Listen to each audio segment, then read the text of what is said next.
adventuring, as in business, you always have to seize the opportunity while it's there.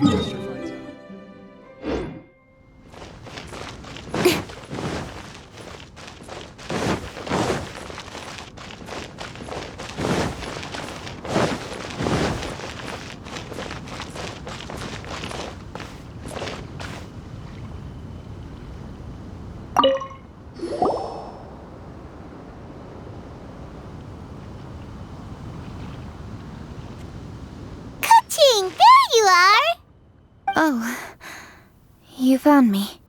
Huh? Is everything okay? Traveler, I have found myself in something of a predicament. In the competition, I voted for Smiley Yenshao. So you're frustrated because you can't go back and vote for Xiangling instead? No, that's not it. As a judge, I had a duty to remain objective. I made my decision after thinking about it very carefully, and my conscience is clear. Xiangling is my friend, so by rights, I should be honest with her about this. But, as you know, I voted based purely on my personal opinion. As a contestant, Xiangling may not be able to appreciate this, and I do not know how to deal with people of her temperament. I just don't know how to break it to her. It's no big deal. Just say it however comes naturally. Xiangling of all people isn't bothered about that kind of stuff. And anyway, she still won in the end. Oh hey, here you are. I've been looking for you for ages. Xiangling, there's something I need to tell you. What is it? My grandfather always said to me, in contests of food, always follow your heart. Which is to say that in gastronomical disputes, or indeed competitions, one must cast their vote for the party that they agree with. This decision must be based on one's honest thoughts, not influenced by any external factors. Of course, that was just my grandfather's opinion, but I have to say, I am inclined to think he had a point. So, despite the fact that I am your friend, I cast my vote for Smiley Yenshao's Adeptus Temptation. Well, maybe it was. I like golden shrimp balls. Is that a problem? You were acting so serious that I honestly thought something was up. It's fine. Doesn't bother me one bit. Huh? You voted for who you wanted to, and that's totally okay. In fact, that's exactly how it should be. Otherwise, how could it be a fair competition? So, you made a point of telling me. Is that because you were worried that it made you a bad friend? Don't be absurd. Didn't I say already? I love this about you. You're just so conscientious about everything. Half-baked feedback just isn't meaningful to me at this stage. Seeking reassurance is what novices do, and it's been a long time since I was a novice. The way forward from today will only get more challenging, as will the dishes I'll need to cook. Honestly, I'll meet friends like you along the way. You have a strong sense of responsibility, Keqing, but you know, not everything is always about responsibility. Yes, you're a Qixing, but you're also you, Keqing. When you're with friends, you don't need to think about everything so thoroughly. You know that's what Ningguang's like, right? Beido's always telling me about how well she gets along with Ningguang. They even play chess aboard her ship sometimes. So you see, Ningguang's kind of bold in that she doesn't let her identity and reputation get in the way of her ability to have a good time. You can take a leaf out of her book. Outside of work, it's time to let go and relax. Traveler, Xiangling, Anyway, what are we standing around here for? Let's go and check on the status of the Stove God statue. Oh yeah! Paimon had nearly forgotten about that. Let's go see.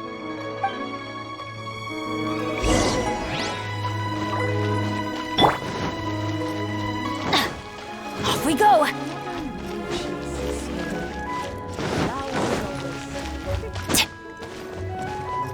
Adventure time!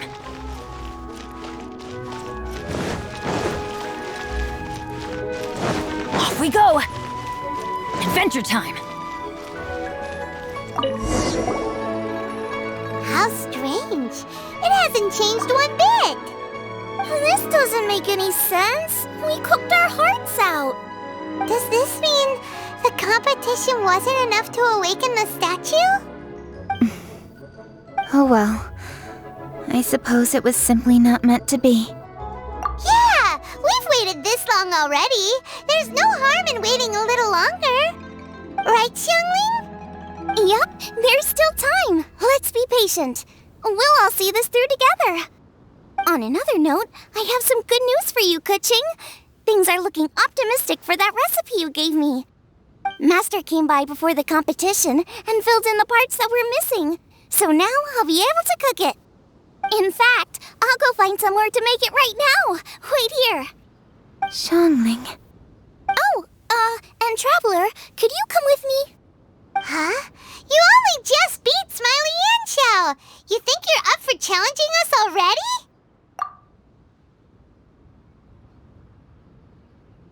Obviously not what I meant. You collect recipes, don't you?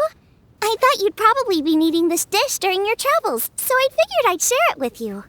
Oh, right! Paimon knew that. Sheesh, we totally misread that situation. Huh? Jeez, careful eating your words so fast, you'll give yourself heartburn. What are you staring at me for? Go on, go get on with your cooking.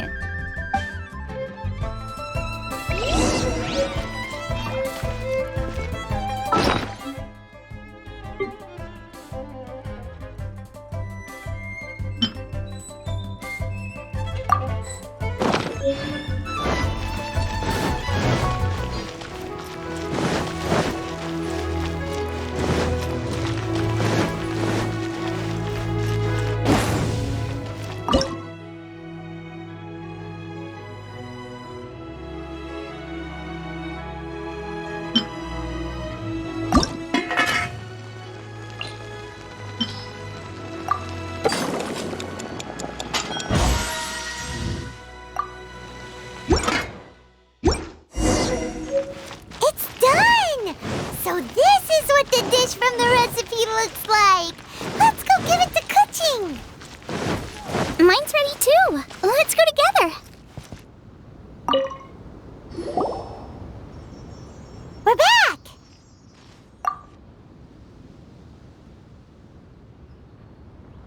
The Traveler and I made one each. Here, have it taste while it's still warm. Thank you. Don't mind if I do.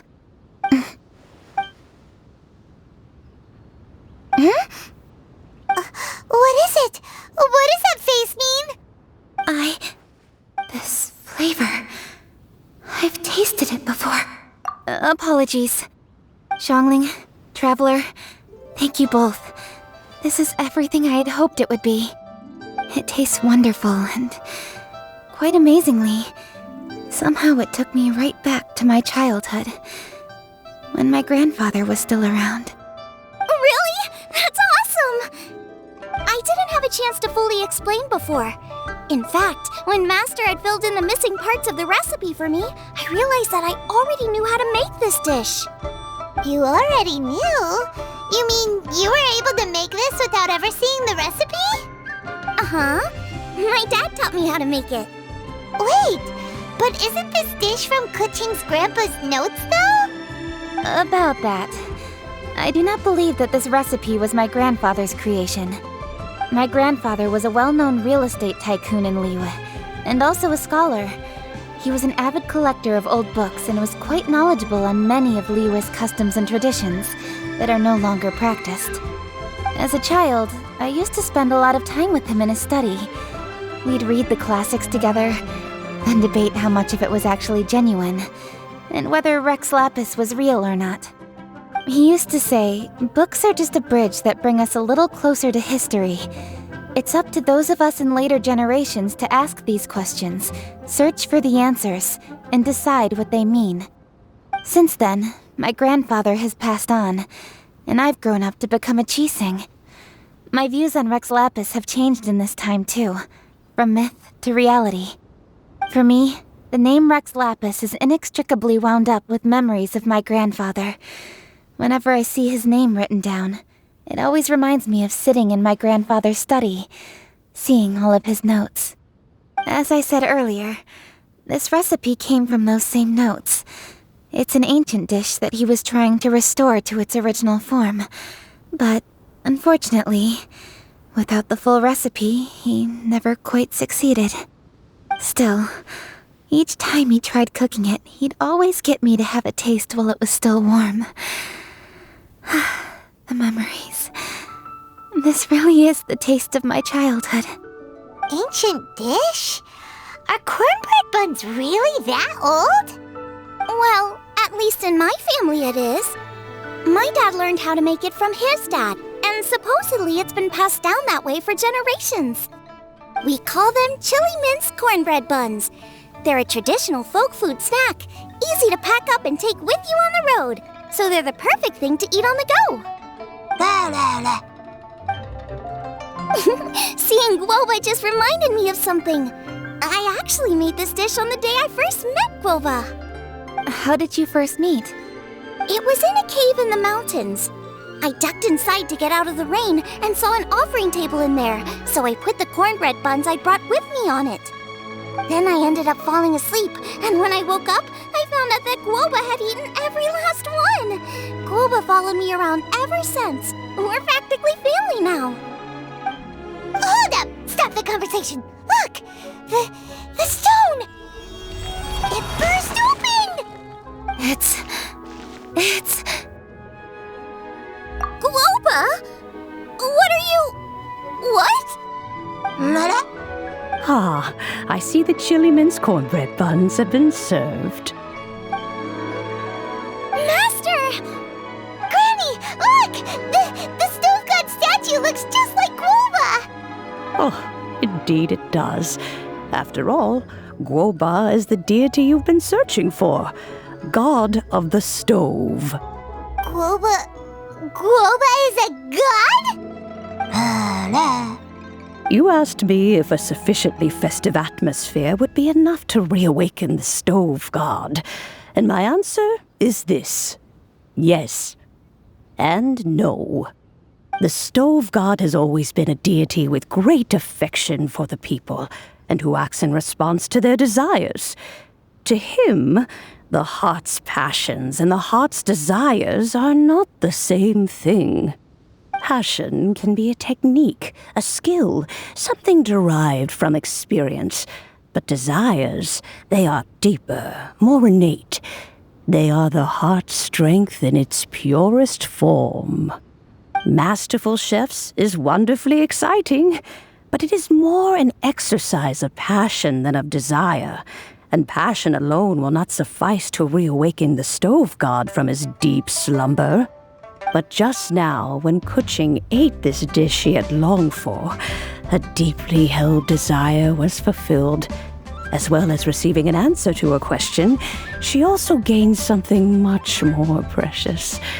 A moment of poignant nostalgia so vivid, it felt like she was right there alongside her grandfather. The enormous power unleashed by the fulfillment of this desire resonated with the stove god's statue and caused it to manifest once more the form it took in the past.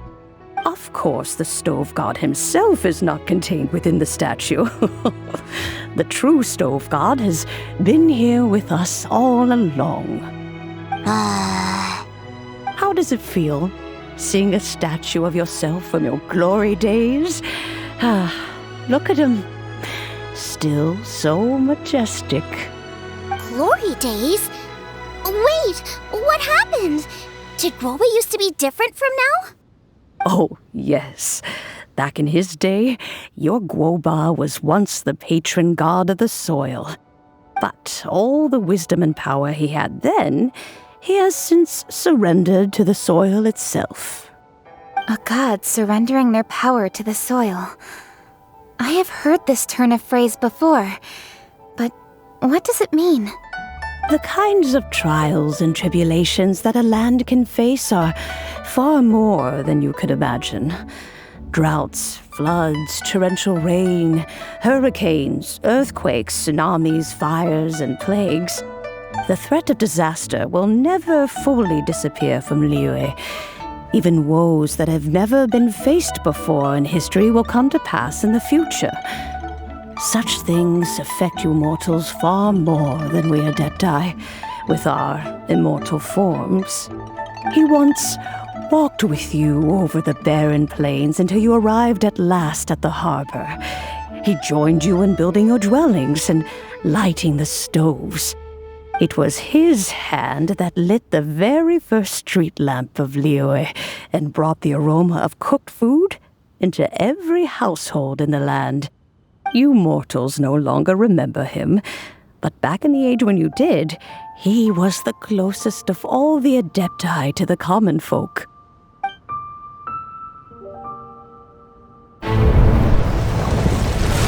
Marchosius, god of the stove, born from a spark when stone struck stone. He was a god with a great love for humanity and their well-being. Millennia ago, the people sought to expand their city. They built a dwelling on the plains and called it the Gweli Assembly. The stove god cared greatly for the people, turning himself into minions who went into every home, fostering food and solidarity alike. Alas, their home was taken by a flood. The waters ravaged the Gweli Assembly and forced the people back south to Liyue Harbor. Though the distance was not far, the journey was plagued by a terrible storm. For a dozen days, the Adepti stayed by their side. During this time, the stove god cooked an ancient delicacy, flatbread with a meat sauce to stave off the cold and damp, fit for those on the move. Centuries later, disaster and plague arose once more. The stove god would appear no longer, for he placed all of his power into the land itself to quell the calamities. His power expended, and his wits greatly reduced. Thus his body decreased in size. By the time he parted ways with us, he wasn't even the height of a human. He told Rex Lapis and I of the dishes that bring joy and of the secrets of the flame, then went into the mountains and entered into a long slumber.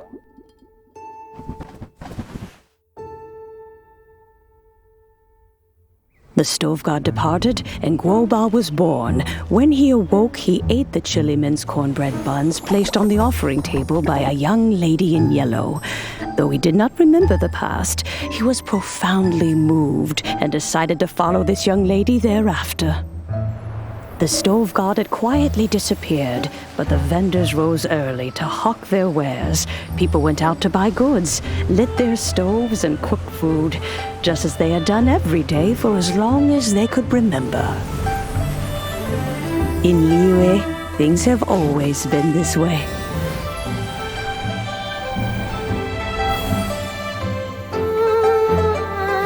Nature provides, the mountains rejoice. We are blessed by heaven's good grace. Years have gone by. The world has transformed, but our way of life survives.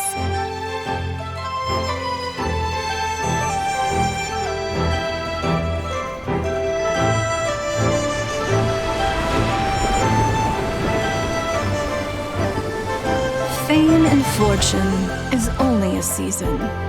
It is the moment that we should embrace.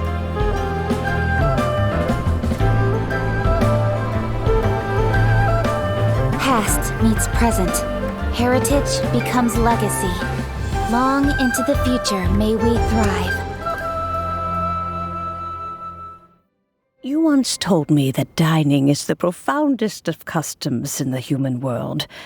To eat well is to consume vitality itself, and to drink well is to partake of the very essence of the world.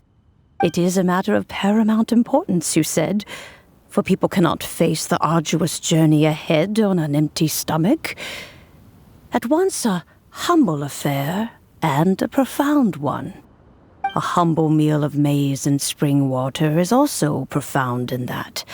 by ensuring one's survival, it paves the way for millennia of human history and culture to come. My dear friend, Liyue has changed so much while you have slept. Looking at the prosperity and beauty around us today, does it make you happy? Guoba, this is kind of a huge deal. Why didn't you say anything? He is not who he once was. Even the power of speech evades him now. There is no way he could have told you. Oh. Guoba, but... Xiangling. Do not be saddened, Xiangling. There are two sides to everything. Guoba may have lost many of his formal faculties, but he is now as carefree as can be, without a single worry in the whole world. In this world we inhabit, who can truly be said to live a life free of all woes? Those with a mind and with the knowledge will certainly be troubled by all manner of things. But he has gone further than us in his journey. He had both wisdom and courage. Everything he took upon himself, he was also ready to part with. His carefree demeanor today is a testament to the fact that he is at rest. So since you are his friend, take good care of him. Go out to walk and play. Allow him to eat, drink, and be merry. I will! You can count on me! Xiangling, you have an adeptal affinity.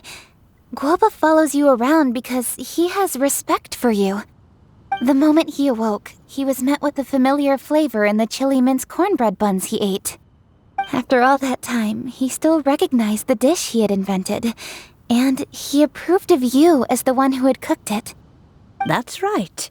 The taste of one's home cuisine always brings back memories of home. Though he remembered nothing, eating the food you had cooked gave him a feeling of familiarity. That is why he stuck by you. You may be the first person in history to give the stove god the experience of being a satisfied customer. That makes you quite a remarkable chef. If that's true, I couldn't be happier. Because putting a smile on customers' faces is what we chefs are called to do. Well then, it's getting late and I still have things to do. Time for me to say goodbye. Traveler, Paimon, Xiangling, thank you all very much. I look forward to spending more time together in the future. I guess my dad's probably heard the good news already, but I should still go catch up with him. Master, it's been a while since you came by. Why don't you join me? He thinks about you all the time, you know. He's always telling me to invite you over. Oh, goodness me. Then, far be it from me to refuse. Off we go, then. Let's saunter over gently and see how all the city folk are getting along.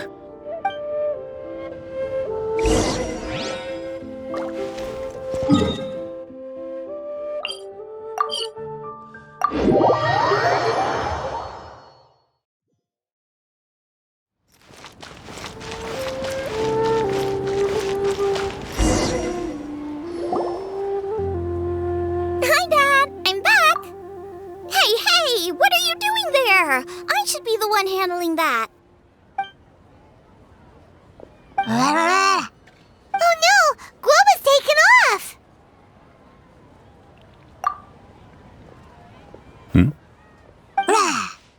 Oh, it's you. Hello there, old friend. Oh, bless my soul. Are you out for a stroll as well? Given the season, it felt fitting to take a leisurely walk while the meal is being prepared. Quite right. And it also gave us the chance to run into you. Guoba may not recognize you, but as ever, he seems quite delighted to see you. So, Guoba doesn't remember anything, but can still feel when something's familiar? Friendship will always withstand the ravages of time. Traveler, What do you think of the name of this festival? Moon Chase. The moon is a carrier of countless emotions. So many things only seem to surface as we gaze up beneath its poignant glow. Wherever the moonlight shines, the heart is wont to follow. Fond memories of those no longer with us. Debts of gratitude to old friends. The meaning of ages past and gone. All wrapped up in the city that has existed for so many moons to date. All these things and more.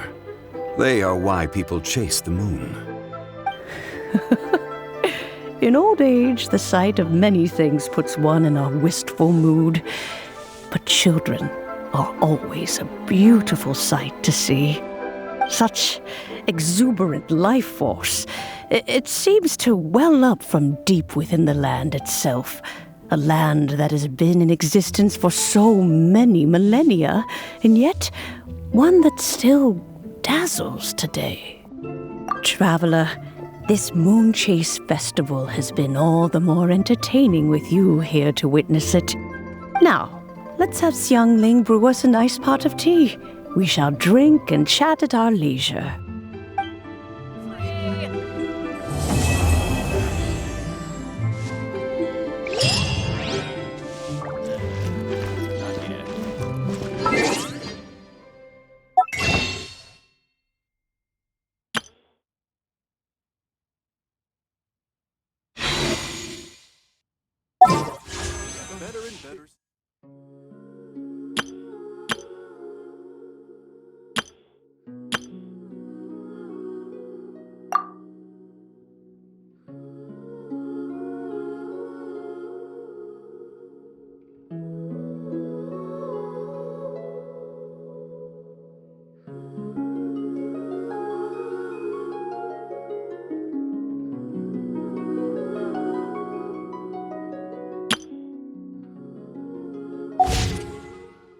Benny's Adventure Team!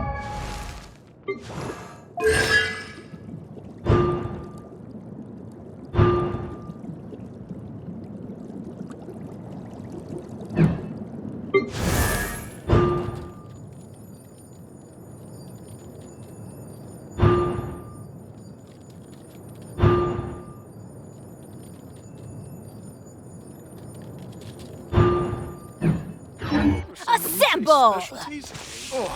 Cheap and tasty.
Let's go find some treasure!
Benny's adventure team,